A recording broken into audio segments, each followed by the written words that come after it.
आपने शायद ये कहावत ज़रूर सुनी हो कि तकदीर बदल जाती है अगर ज़िंदगी का कोई मकसद हो, वरना ज़िंदगी तो कट ही जाती है तकदीर को इल्ज़ाम देते देते। इस कहावत पर आईएएस ऑफिसर इरा सिंघल पूरी तरह से खरी उतरती हैं, क्योंकि उन्होंने शारीरिक रूप से दिव्यांग होने के बावजूद न केवल अपने बचपन के सपने को पूरा किया, बल्कि यूपीएससी जैसी कठिन परीक्षा पास कर ऑल इंडिया नंबर 1 रैंक हासिल की और आईएएस अफसर बन गई।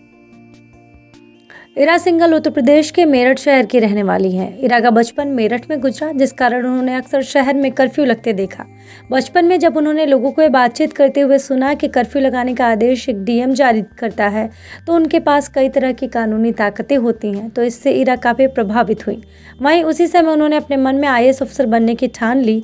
हालांकि जब भी इरा अपने आईएएस अफसर बनने के सपने का जिक्र लोगों से करती, तब वो कहती जो खुद सही तरह से चल नहीं पाती, वो समाज को सही तरह से कैसे चलाएगी। बता दें कि इरा सिंघल ने अपनी स्कूली शिक्षा पूरी करने के बाद दिल्ली के Netaji Subhash institute of technology से बीटेक और एमबीए की पढ़ाई पूरी की। पढ़ाई के बाद उन्होंने कोका कोला और कैडबरी जैसी बड़ी कंपनियों के साथ काम किया।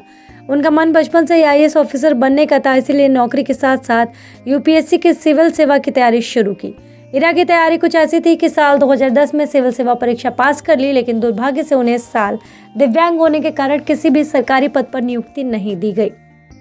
ऐसे में इरा ने हार न मानते हुए पोस्टिंग न दिए जाने के खिलाफ सेंट्रल एडमिनिस्ट्रेटिव ट्रिब्यूनल में अर्जी डाली, जिसके करीबन 4 साल बाद ट्रिब्यूनल ने इरा के हक में फैसला सुनाया और 4 साल बाद लंबी कानूनी लड़ाई जीतने के बाद 2014 में इरा सिंघल को हैदराबाद में सरकारी पद पर नियुक्त किया गया। हालांकि इरा शुरू से आईएएस बनना चाहती थी, इसीलिए उन्होंने साल 2014 में दोबारा यूपीएससी की परीक्षा देने का मन बनाया। इस बार उन्होंने जनरल कैटेगरी में ऑल इंडिया टॉप करके अपने माता पिता का नाम रोशन किया और साबित कर दिया कि वो इस पद पर वाकई हकदार हैं।